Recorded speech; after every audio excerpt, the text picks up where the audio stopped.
Pues bueno, hi, welcome. So nice to have you here. Thank you for having us. Have you been enjoying your visit? Too much. I've enjoyed. Mexico knows how to party. I can't lie. They have a lot of good food and good wine. Yeah, and, it's all a big party. No sleep, and it's a good time. Yeah, nice to have you here.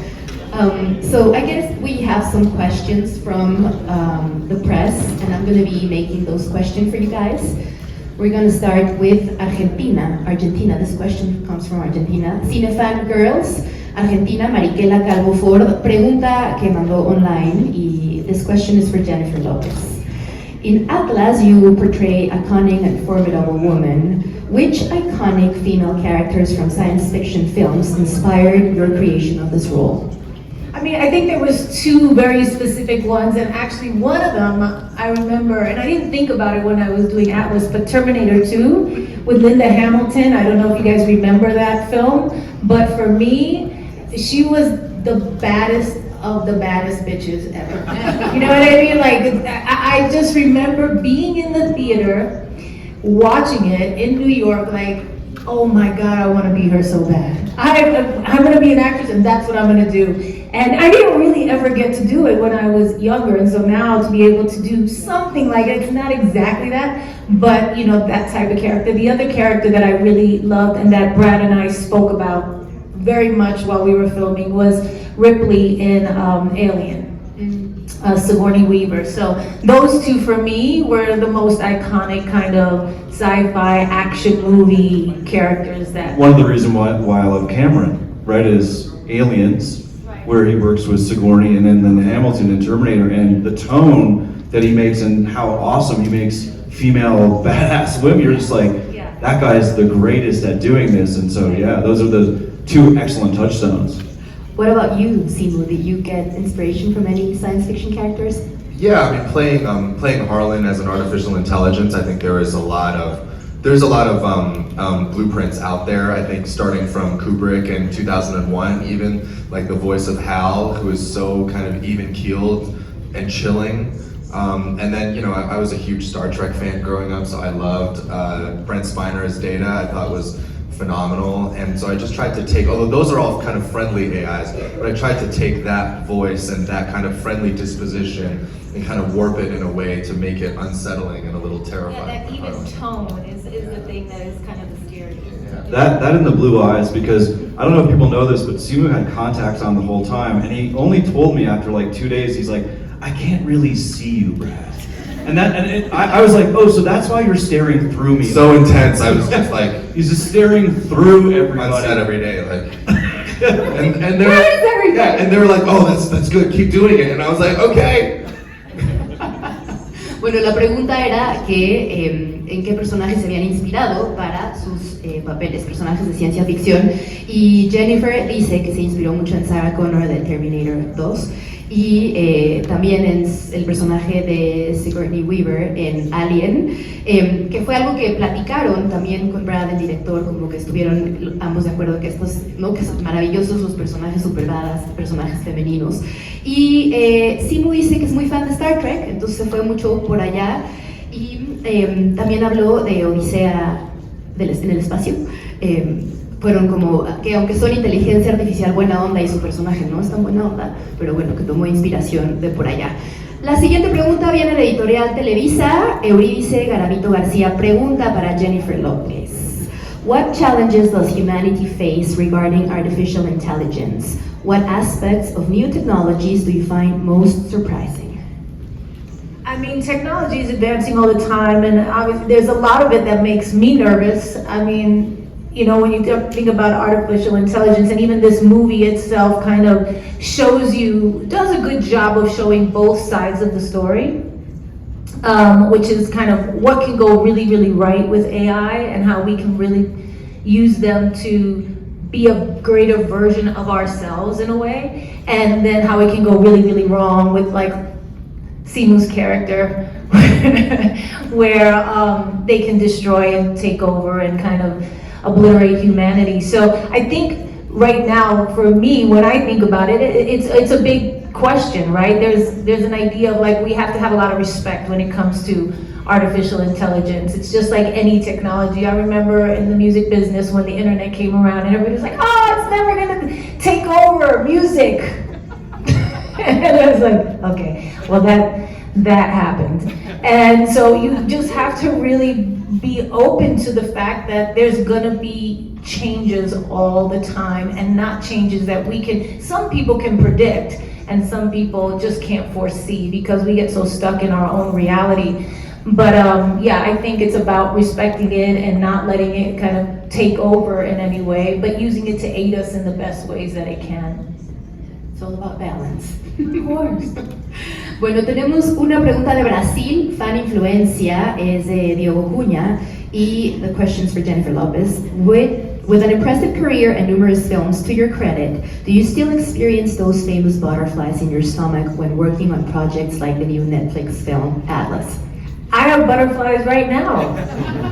I always have butterflies. I don't think, it ever gets old to me, no matter how long I've been in this business.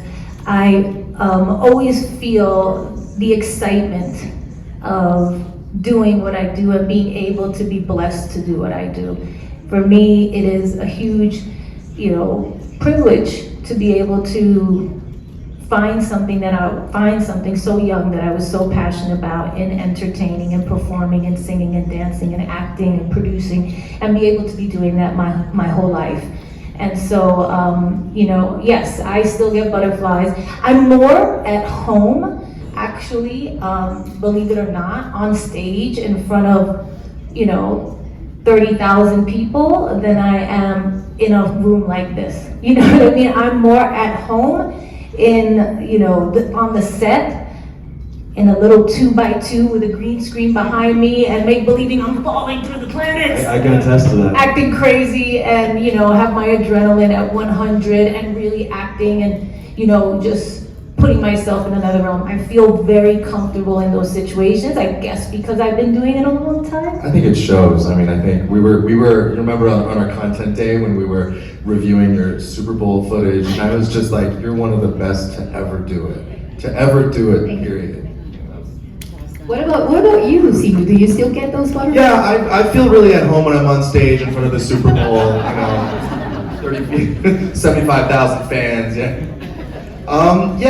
I think what Jen said really rings true. I think, I think the butterflies never really go away, but I think I think as artists, and certainly as performers, I think find a way to be excited by the butterflies and to use that kind of nervous energy, and to embrace it in a way. I think some of the greatest actors I've ever known and ones I look up to experience terrible stage fright and nervousness and anxiety, and it's not the lack of those things that allows them to be great. It's that they accept it and then they embrace it and then they work through it, which I think is pretty incredible. And what happens as a director? Do you still get butterflies? Yes, I came from animation. I sit in a room by myself and draw pictures. That's like my background. So when you go to a set and there's 400 people that want your opinion, it's a little bit nerve-wracking, but just to add on to what they said, generally I think those butterflies are because you care so much, right? Like if you didn't have that, something would be wrong. Like you need to have that. It means you've invested so much, you care so much, and it's sort of like your body's preparation to like pour your heart out into something, I think is what happens. But one of the things that both of them said that is 100% true is the sooner you can get into the flow state, the better. The more at home you are, like as a creative who wakes up every day and all I want to do is create, like literally, you can ask my girlfriend, I drive her crazy. I would wake up and I just want to go make something. And when you get in that flow state, you can make her breakfast in bed. Dude, I don't want to poison her. I am not good at cooking. I'll do everything. You can make her a cup of coffee. There you go. I do that. But like once you get in that flow state, it's like that's what you live for, being that creator and being in that creative state. And so, yeah, once you get in that space, you never want to leave it. It's so addicting. You're like, this is what I was built to do. I love doing this. So I think if you don't get the butterflies, maybe that means you're AI or a robot. You should check. Tenemos ahora una pregunta de Brasil, de Estación Nerd, y Caro Rodríguez pregunta para Simu. Whoa, really? Yes, you got your own question. That for me? Para ti, from Brazil. What is it like to work with Jennifer Lopez, who is often regarded as the premier action actress of our century?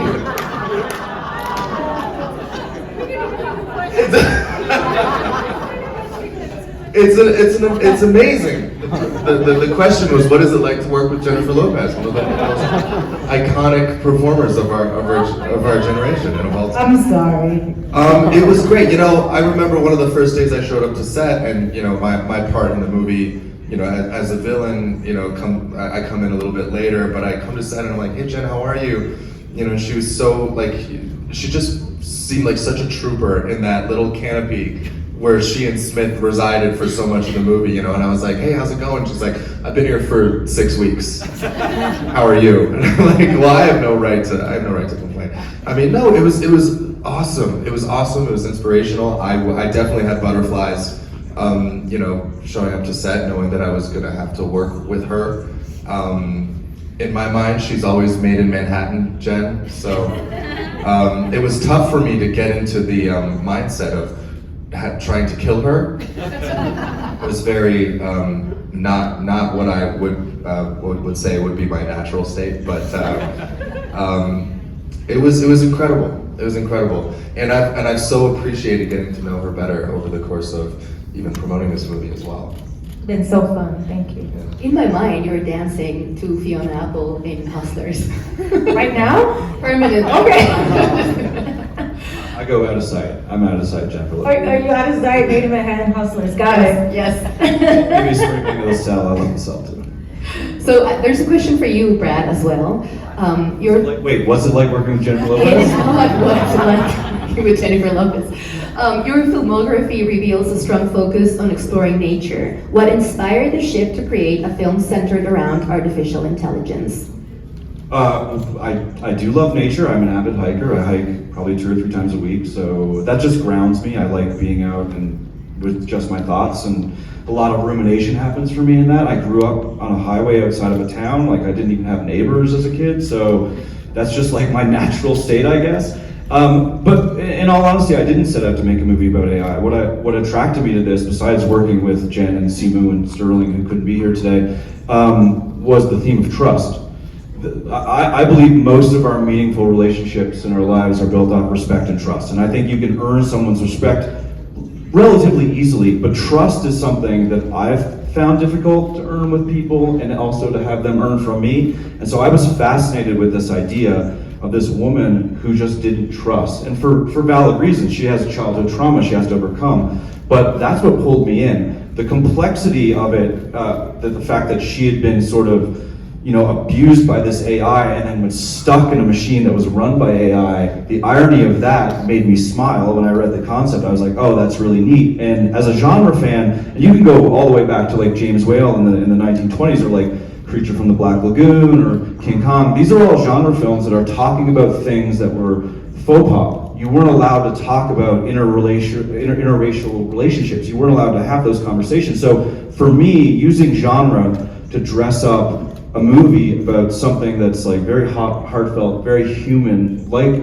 our ability to trust and what we have to go through to trust, that's what I think makes great genre. So I can have explosions and I can have alien ships and I can have giant mech suits, but there's a super human element and theme in the movie, and that's really what pulled me in. I like that. You're welcome. Long-winded, but whatever. So we have a question from Nueva Mujer, Karen Hernandez. She's right here, I think. And the question is for Jennifer Lopez. This film blends science fiction and action with a deep emotional core. How do you tap into Atlas' emotions and motivations to bring her character to life? I mean, it's just like with anything when you're approaching it as an actress, you know, you try to find the similarities to things that you have, you know, gone through in your own life, but also kind of your imagination, especially in a movie like this where there's tons of green screen, your imagination has to kind of run wild. And that's a big part of being an actor. And I think with Atlas, there was parts of her that were very similar to me. She's driven, she's strong, she's focused, she's passionate. And then there was parts of her that were very different from me. I wear my heart on my sleeve, and she was very closed off and didn't want to let anybody in. And it was just, for me, preparing for that and doing that, it was something that was very easy for me to kind of draw from my own life in a way. Different relationships and different things that I've been through, for sure. One of the things too that I've mentioned to people, like, you have a lot of great virtues, but courage is probably the one that stood out for me, in the sense that, like, you were put inside of a mech suit by yourself for like 6 or 7 weeks, and a lot of actors or actresses would not be comfortable in that situation. But because you go out in front of stadiums of people as the lead, it sort of like prepared you for a role like that, where you could just step out there and be like, okay, I can do this. It's like it was like being on stage and doing a one-woman show for 6 or 7 weeks. It was a strange experience. I think a lot of actors would tell you that you know, doing that kind of role where you're by yourself and having to imagine all that stuff is a challenging thing. Carla Magdalena Ocaña Ojeda. She's asking you, Jennifer, how challenging was it to perform in scenes where you were the sole visible character interacting only with the AI? Yeah, I remember, like, somebody was saying that Jodie Foster, when she did Contact, said that was the hardest acting that she ever had to do, because she just had to do it by herself and she had to use her whole imagination, and that's just what it was. And I remember thinking, when I read the script, oh, esto va a ser muy fácil. This is gonna be an easy job for me. It's gonna be me by myself. I'm gonna, you know, I don't have to wait for anybody. I get to show up, do my thing, couple of takes, go home. And it was so exhausting to kind of stay at this level of adrenaline of, like, your life is over, you have to save the planet, you're in a life and death situation the whole entire time, that at the end of the day, I would just be so exhausted, not just emotionally, but physically, like, from just like tensing up my body and throwing myself this way and that way and doing all these things and trying to concentrate and seeing things that weren't there and all these kinds of stuff. So yeah, I would walk home every day with what I would call the tired limp, which is, you know, you're limping. Usually you limp because you're hurt, but when you limp because you're tired, you're kind of like just a limp from being exhausted. That's how I walk to my trailer every single night. So I feel so bad right now. It was exhausting, but it was also exhilarating in a lot of ways, because it was a new type of thing that I had never done. Simu, I have a question for you. This is my question. I want to know not the differences, but the similarities in playing a doll and AI. Are there any? I mean, you can talk about the differences as well if you'd like. Well, one. The doll is more cute. Yeah, one. You have to be so cute. I don't remember Ken wanting One's to the world. One kind of surfs and does beach all day, and then at night does we party and we have choreographed dance sequences. So fun. And the other one is trying to obliterate humanity. So Right, yeah. that's kind of tough to find similarities, I guess. Because you're bringing to life both inanimate. Neither of them have genitals.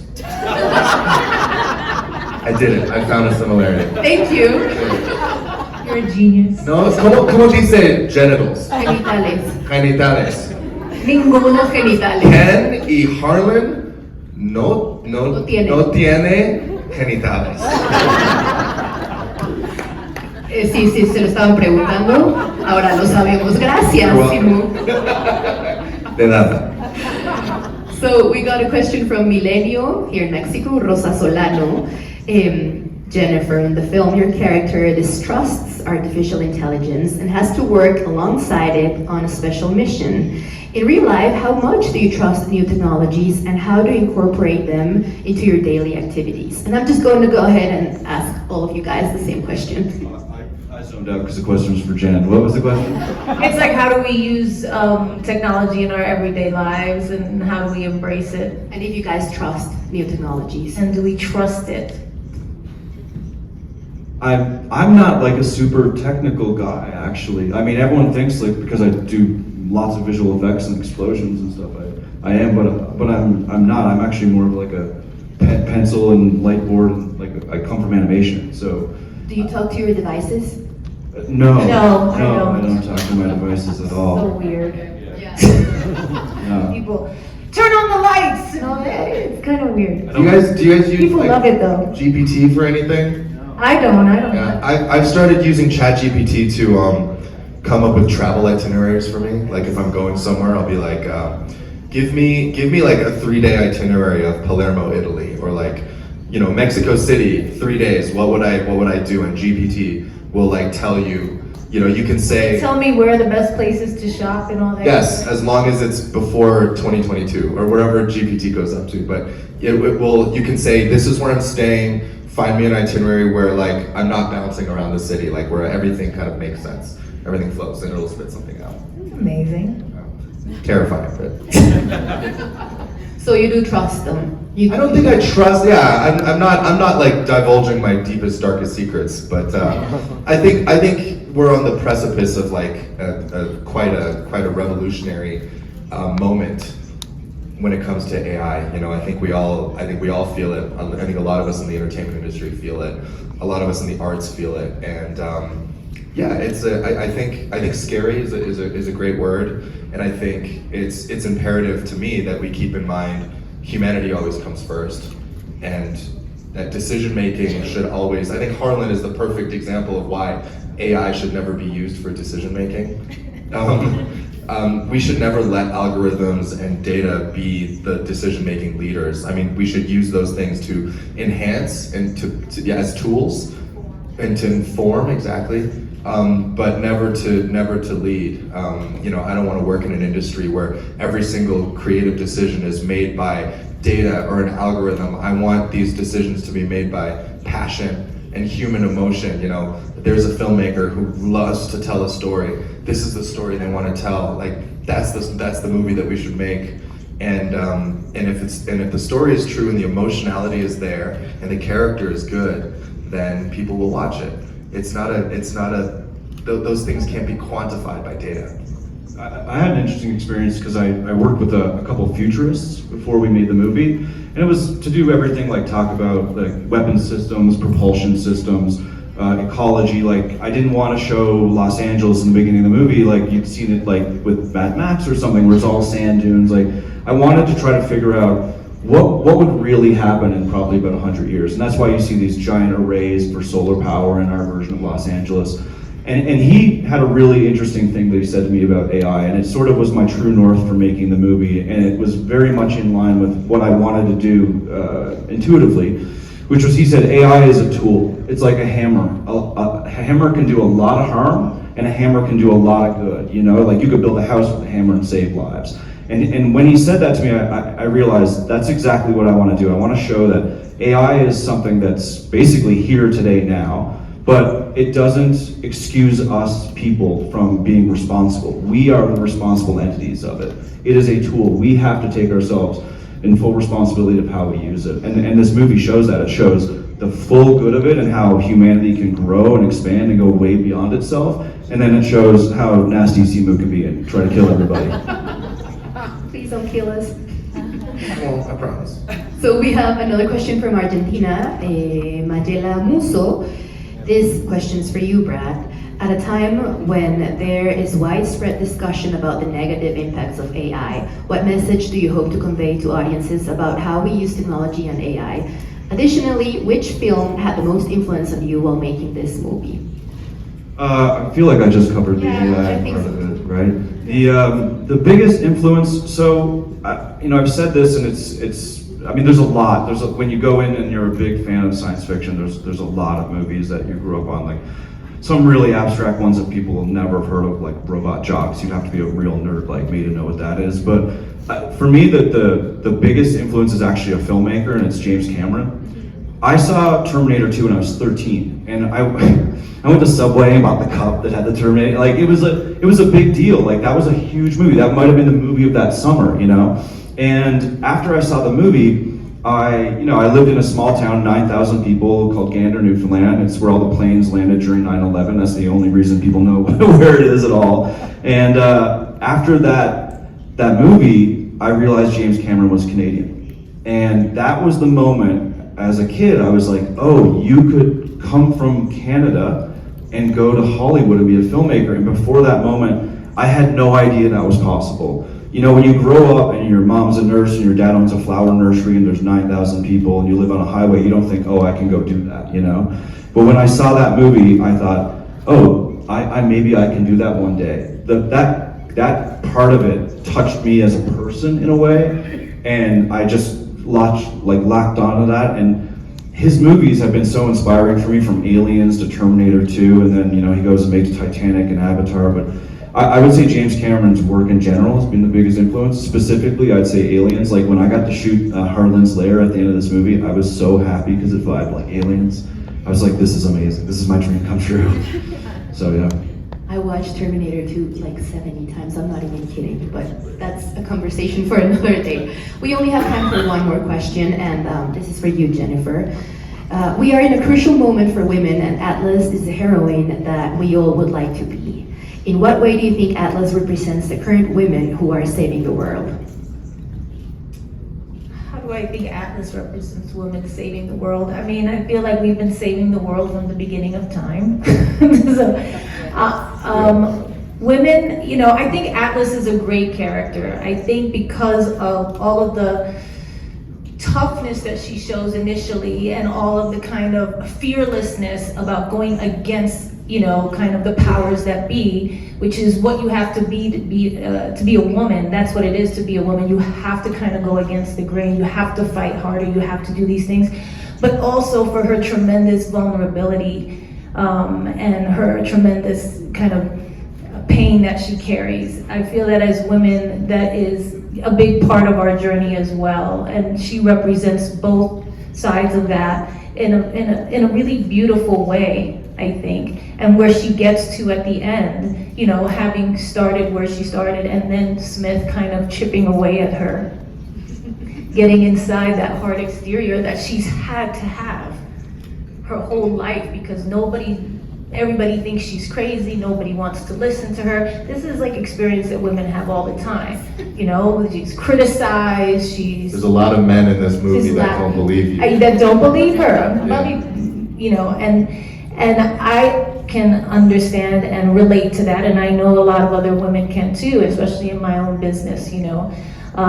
You're criticized, you're put down, you're laughed at when you don't, you know, succeed, and then when you succeed, they want to tear it down. You know, there's always this thing as a woman, and especially as a Latina, to kind of in this business, to be taken seriously, to, you know, be working at the highest echelons of your industry and what that comes with. And I think Atlas really represents all of the greatest parts of women, their vulnerability and their strength and courage. Well said, yeah.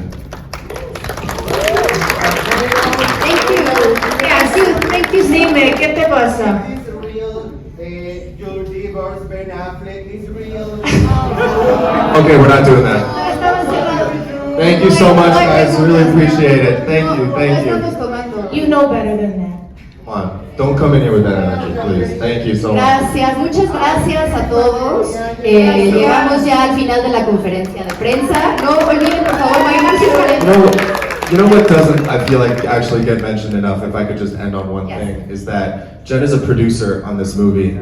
And the reason why I'm here and the reason why Sterling was in this beautiful movie is because Jen cares. And Jen cares about things like representation and diversity. And she's a boss. And she's an incredible creator and icon, and that's what I think we should celebrate her for today. Gracias. Thank you so much. Muchas gracias a Peyton, muchas gracias a Simu y también a Jennifer López, por supuesto. Gracias. Recuerden que este 24 de mayo estrena Atlas en Netflix. Thank you so much, guys. Thank you, guys. Los quiero. Gracias. Nadie me preguntó nada en español, pero ok. Gracias. Gracias.